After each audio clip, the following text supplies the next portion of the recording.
Hello and welcome to episode 14 of Tall Guy Talks Travel with Rick Doherty. Of course, I am your host, Rick Doherty.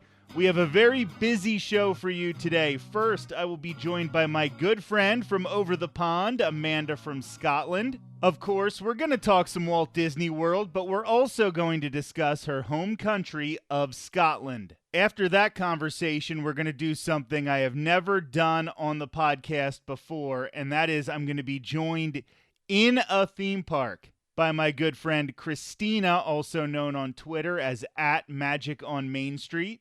Earlier this week, we both lucked into annual Passholder previews of the new Velocicoaster at Universal's Islands of Adventure. We just so happened to have our reservations on the same day, so I got her immediate reaction just a little bit after coming off that brand new ride, Velocicoaster at Universal's Islands of Adventure. So you will be hearing those first reactions from her later in the episode. Before we get started, please remember to like, subscribe, and comment. All of those things really do help the show. Also, if you're looking for a free, no-obligation quote on a Walt Disney World, Universal Orlando Resort, Scotland, or any other type of vacation, my services are always 100% free to you. Contact me at rick@eartotheretravel.com, rick@eartotheretravel.com, or 727-507-3123, 727-507-3123.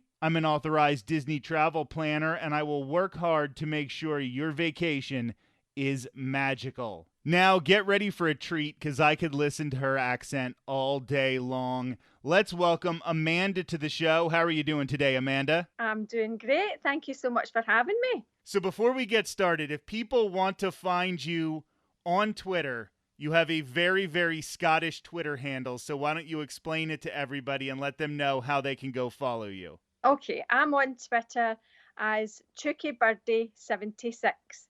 And the reason for my name is it's a Scottish name and it basically means chicken and bird. So it's a little Scottish chicken. So And how would they spell that so they could make sure they found you? CHOOKYBIRDY 76. Awesome. So now let's get down to business and talk about some Walt Disney World. That's where we're going to start.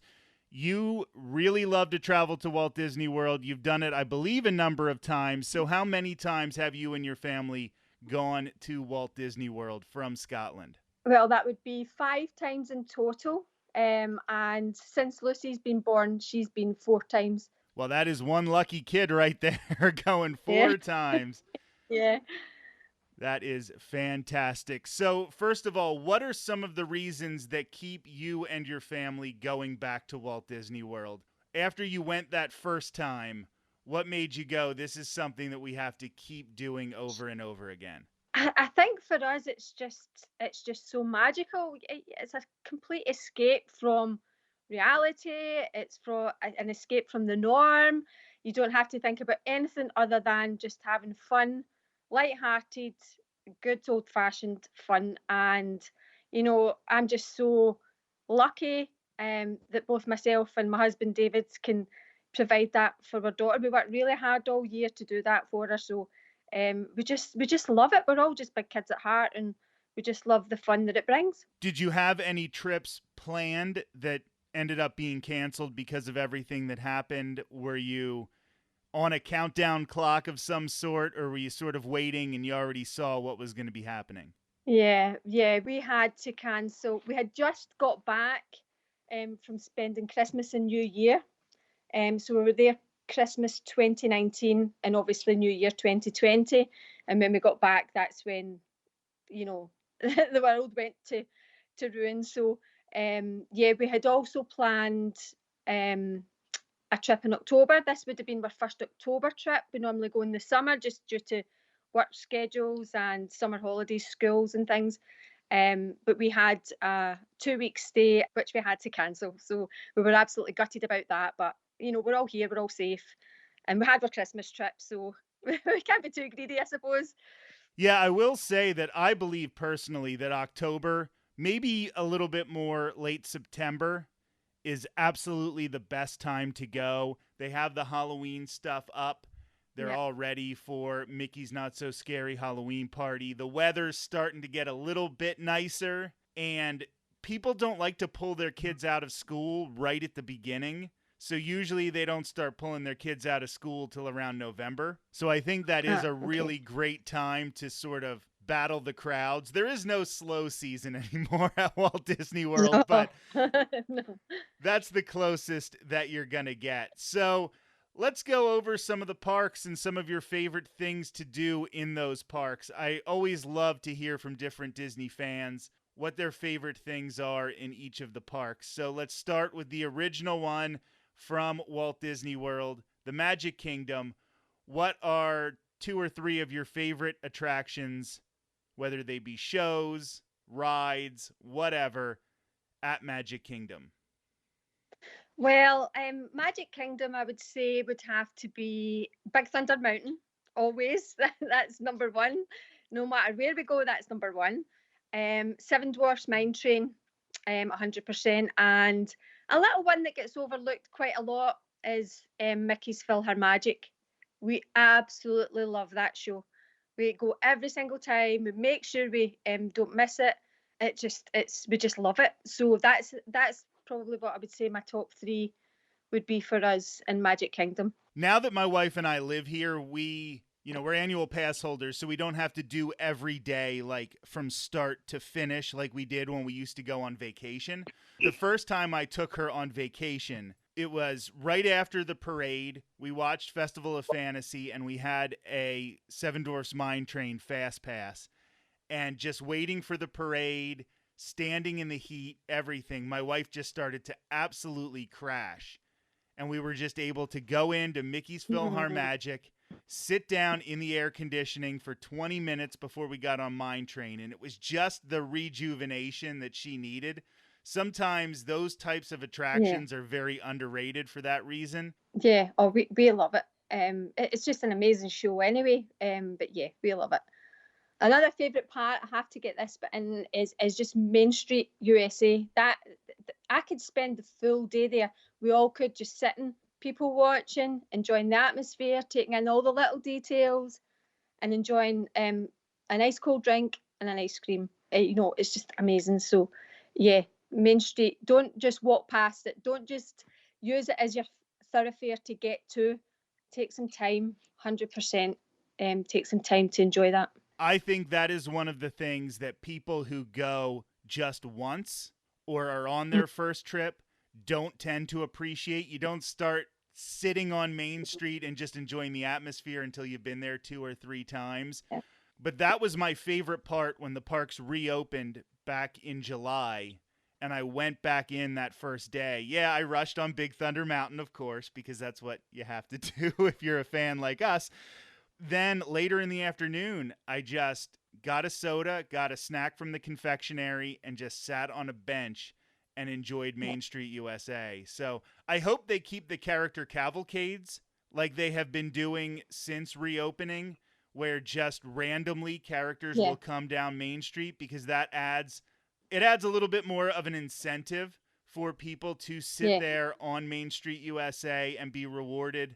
And it really does actually spreads out the crowds a little bit more, and you can always use that. So let's go over to Epcot. Everybody loves Epcot. All Disney nerds love Epcot. What are some of your favorite things to do there? First one would be Living with the Land.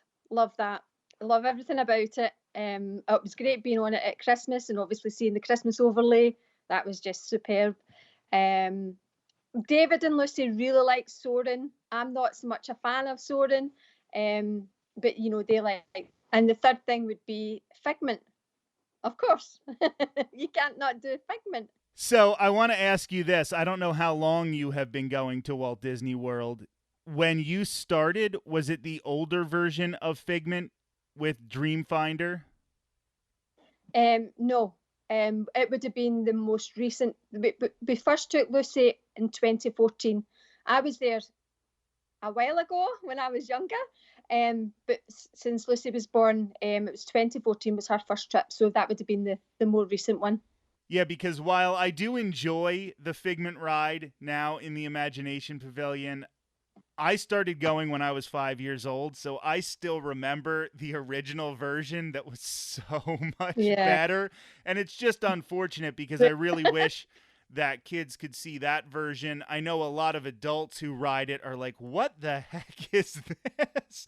And if they understood sort of the history behind it, I think they would get why a lot of Disney people really, really like it. So, as somebody who is from Scotland, how realistic is the UK pavilion? That's my least favourite. I'm probably going to get a lot of dislike for that, but it's my least favourite. It's very English, very old worldy. I don't really think it represents the whole of the UK. So it's not so much my favourite. We tend to kind of just walk through there and experience the other lands. So yeah, sorry. No, that's why I asked. Not every opinion has to be positive. We love Walt Disney World as a whole, but obviously everybody has their favorite things and some of the things that they don't like as much. Just a couple of weeks ago, Marissa and I did over and underrated Walt Disney World. That doesn't mean that we don't like the things that we think are overrated. It just means maybe they're not for us. And I'll tell you, I don't spend a lot of time at the U.S. Pavilion, like as somebody who lives here. So yeah, it totally makes sense to me. We'll move on now to Disney's Hollywood Studios. When you were here last, everything was operational in Galaxy's Edge, correct? They had Rise of the Resistance going. Yeah, they did. But when we were there at Christmas, we deliberately didn't do any of the rides in Batu. We went there, we experienced the atmosphere, we took in a lot of the details, and we just enjoyed being there. And we deliberately skipped the rides, knowing that we were coming back in October. So now I think we massively might regret that. But yeah, we didn't do it because it was too busy. At Christmas time, it's far too busy anyway. Plus, obviously, with the newness of the rides, so we deliberately didn't do it. We will. We'll get back. We'll get back and get there. And hopefully by the time you do get back, some of these safety measures are different and some of the newness of everything at Galaxy's Edge will have sort of faded a little bit. So maybe you're not waiting in line 2 hours for Millennium Falcon Smuggler's Run, and maybe it'll be a little easier to get a boarding group for Rise of the Resistance. So you might have actually made the right decision, even though right now it feels like you didn't. Yeah. So let me hear those 3 favorite things at Hollywood Studios. Well, I have to say, Star Tours. Lucy absolutely loves Star Tours. One of our trips, it was repeated, like first time, second time, third time, fourth time. So yeah, she absolutely loves that one. So that's a favourite. And Toy Story Midway Mania, we love that one. That's always been a favourite. We always make sure we try and get on that one, get a fast pass. And I would have to say now, the Slinky Dog Dash. We were lucky that we were there on the opening. We didn't make it there on opening days or big celebrations, just simply because of the crowds. We feel that Lucy's still too young. But we managed to get the impromptu soft opening for Toy Story Land. So we were in the park, just lucky at the time. It was pouring down with rain. And, you know, I cried so much because we weren't going to be doing that trip. And we got in the soft opening, got straight onto Slinky Dog, and it was amazing. So that's a great memory. So that's definitely one of the other, that I would say that's the top 3 rides for us just now. That is such an incredible story. I love that. I love that you didn't think you were going to get to experience it, and they just happened to pull you on and do it. Slinky Dog Dash is such a great ride because not everyone can do it, but almost everyone can do it. It's a roller coaster, but it is not too intense for almost anybody in the family. My wife does it. She doesn't like a lot of roller coasters that are too intense. It took me about 3 years to get her on Big Thunder Mountain Railroad even. So the fact that she can do Slinky Dog every time is awesome. Toy Story Mania might be the most underrated ride at any of the Disney parks, because now it'll be a 30-minute wait. Yeah. Even on crowded days. And it's a great queue. It's indoors in a very, very hot section of Walt Disney World. Yep. And yeah, I definitely think that is a very solid ride and a great choice. And like Slinky Dog Dash and basically everything in Toy Story Land, the entire family can enjoy it. And that's really, really cool. And sometimes, because a lot of kids are so much more accustomed to playing video games, they'll even beat their parents, which is a really fun aspect of that ride as well. So we're going to move on to Disney's Animal Kingdom, which is such an interesting park because I believe the park itself is so beautiful and so wonderful, and it has some big name attractions, but it does tend to be underrated as a park overall. I know I go less there than any of the other parks, but what are some of your favorite things to do at Animal Kingdom? I'm going to disagree with what Marissa was saying on her overrated one, but it's Dinosaur for us. We love Dinosaur. It's good old-fashioned fun, a little bit scary. So yeah, that's one of the ones we would do. Definitely the Kilimanjaro Safaris. That's amazing, just to see the animals.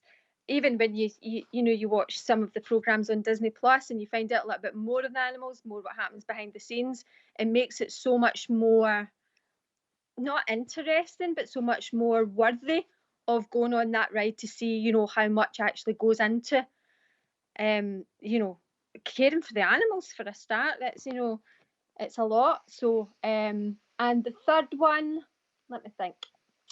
I would probably have to say Flight of Passage. As someone who is really easily motion sick, I went on that. I didn't know how I was going to be. I didn't know if I was going to survive it. I cried because it was so amazing. What the Imagineers what they can do is just phenomenal. So yeah, I would have to say that's one. But we do like stuff to be a bug as well. I like those little critters. So first of all, you are completely correct. Marissa was very much out of line with her hate for Dinosaur. It is such a great ride. It's quotable. They're not going to make it. They're not going to make it. You made it. I knew you would. Like, all of that stuff is so good. Definitely not our dino. Like, I love that ride so much. I understand why some people would think it's maybe a little bit cheesy, but I also think that's part of the theming for it. Yep. And with Kilimanjaro Safari, I don't think that there is any attraction, maybe besides Spaceship Earth, that represents the park as well as Kilimanjaro Safari represents Disney's Animal Kingdom. You get Completely to see all of these animals kind of in their natural habitat, but then also making sure that you get good views of the animals. It is a different ride every time. I think people just sleep on it because they're so much in a hurry to get to Flight of Passage or Expedition Everest that they don't really appreciate how special that ride is and how unique it is. So, and when you talked about the Disney Plus shows about Animal Kingdom, those are great. And I still believe you can find these on YouTube, but they used to have like 1 hour long episodes on the Travel Channel that, let's be honest, were just infomercials for, for Walt Disney World. But they had one on Animal Kingdom, and they interviewed Joe Rohde, the Imagineer, who was basically behind the entire design of Animal Kingdom. And he goes into so much detail in that. There are things that you will see going through Animal Kingdom that you just never thought. My favorite of all the little tricks that you might miss is when you're walking in between Africa and Asia, there's a bathroom that is modeled after the Middle East, because if you were to go from Africa to Asia, you have to go through the Middle East. I absolutely love it. Absolutely love it. So, with everything that's going on, what are your thought processes now when you're thinking about when you expect to go back? Are you just waiting to hear what the government has to say when you're allowed to do it, or do you have certain things that you want to see before you will feel comfortable taking your family basically across the ocean?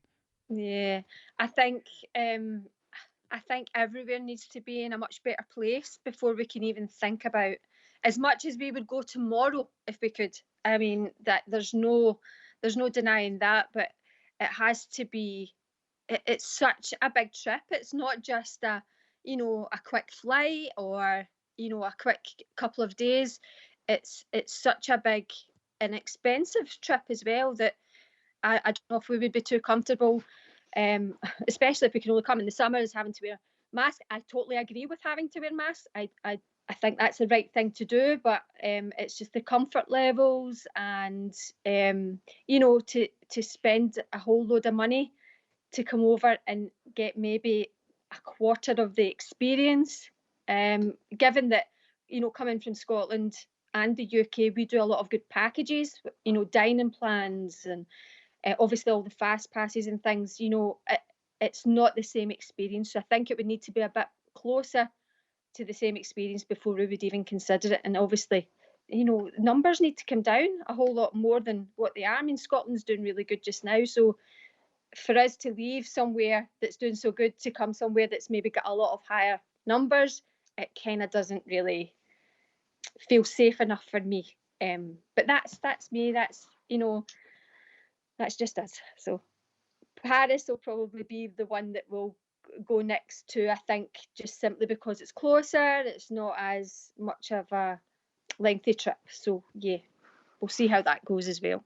Have you been to the other Disney parks besides just Walt Disney World? We've only been to Paris. We haven't been anywhere else. And now we're just going to have to geek out for a little bit because, as somebody who loves Big Thunder Mountain Railroad and has not been to Disneyland Paris yet, and you have gotten to ride the absolute best version of Big Thunder Mountain Railroad, the Disneyland Paris version is just obscenely awesome. Yeah. Tell everybody about it a little bit. The Walt Disney World one was always my favourite. I'm kind of very loyal that way. That was always my favourite. No, this one isn't going to be any better. Oh my goodness, it was amazing. It's a longer ride. You actually I'm not going to say too much, so I don't want to spoil it, but at one point you go completely in the dark. It's amazing. So I'm not going to spoil anything about it for anybody either, but I will just say, instead of Tom Sawyer Island, their island over there is Big Thunder Mountain Railroad. But you load on the ride on the other side of the water. Yeah. So I'm not going to say anything more. No. But you load on one side of the water, the ride is on the other side.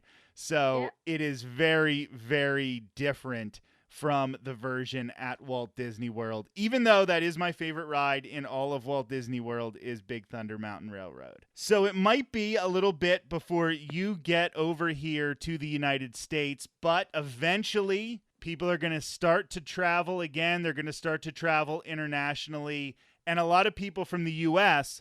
are going to try to make their way over to Scotland as well. At least I think you hope so that we can pump some money into the economy there. So if you were to suggest somebody coming from the U.S. to visit Scotland, what would be some sites that you think people should visit, some things that people should see? My first one's so easy.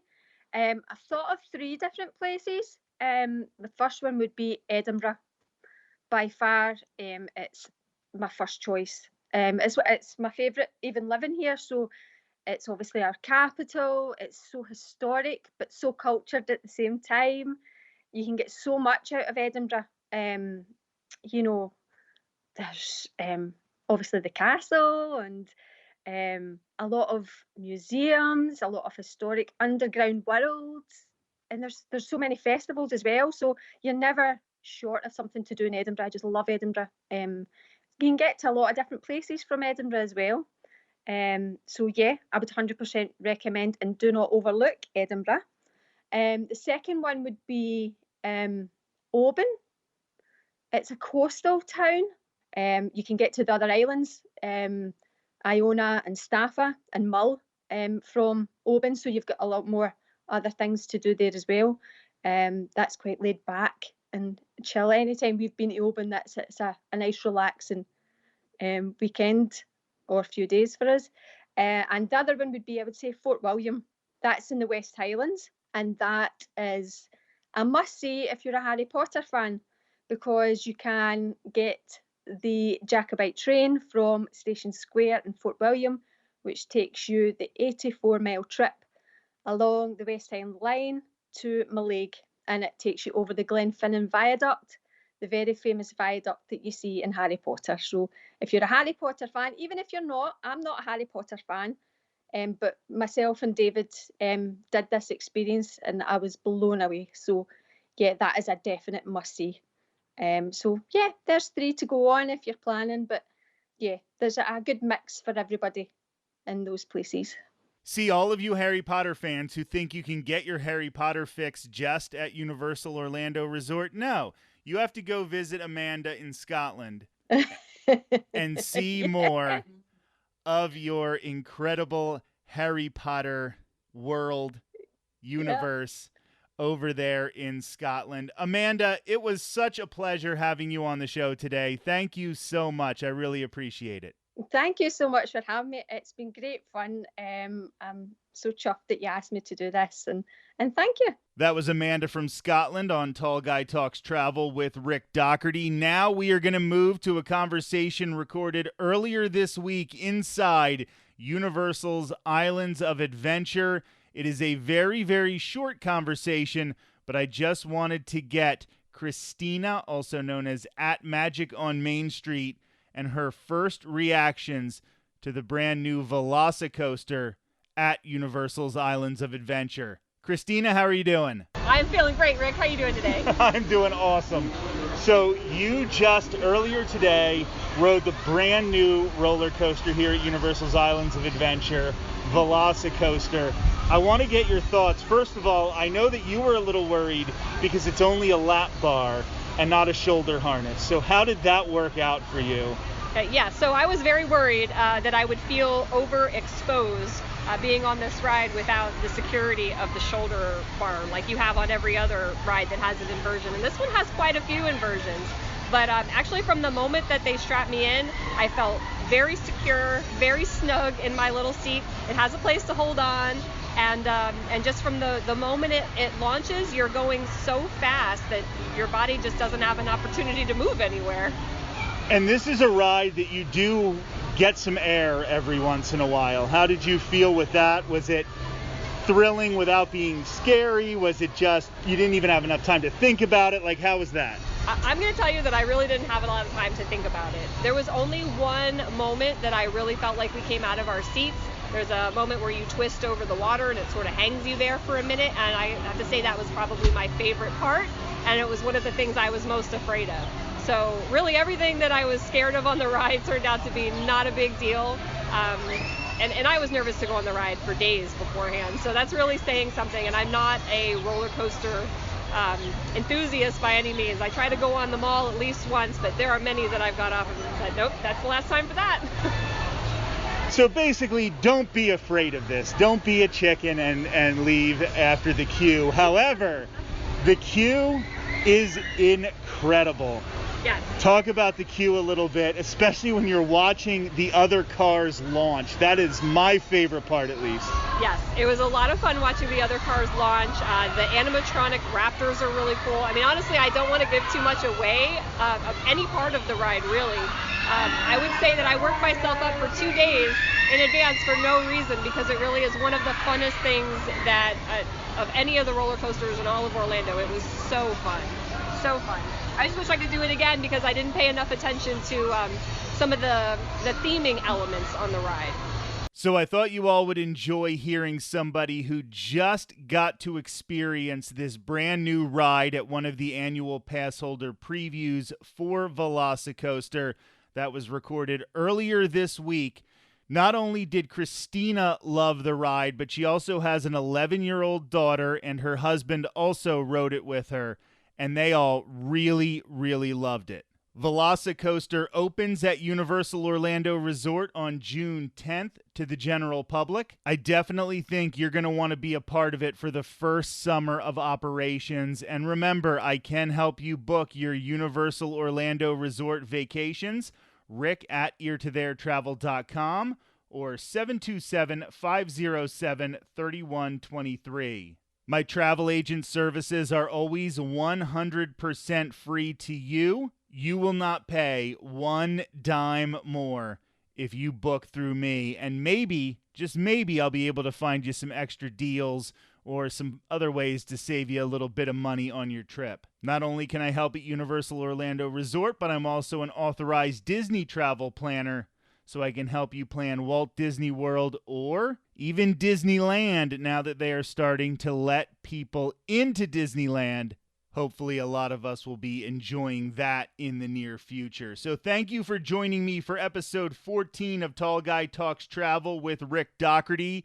It was such a thrill to have two of my favorite people in the theme park community on the show today. There's a lot of great stuff on the horizon for the show. We'll be doing some giveaways and other special events in the next few weeks. I will also continue putting great videos from inside the parks on the Tall Guy Talks Travel YouTube page. Make sure to subscribe. You will also find Facebook Lives from inside the parks at facebook.com/eartothererick. I am also available at twitter.com/Rick_ear, Instagram.com/RickEar2 there, and twitter.com/TGTT podcast. Next Thursday, make sure to tune in for another brand new episode of Tall Guy Talks Travel with Rick Doherty. Have a great week.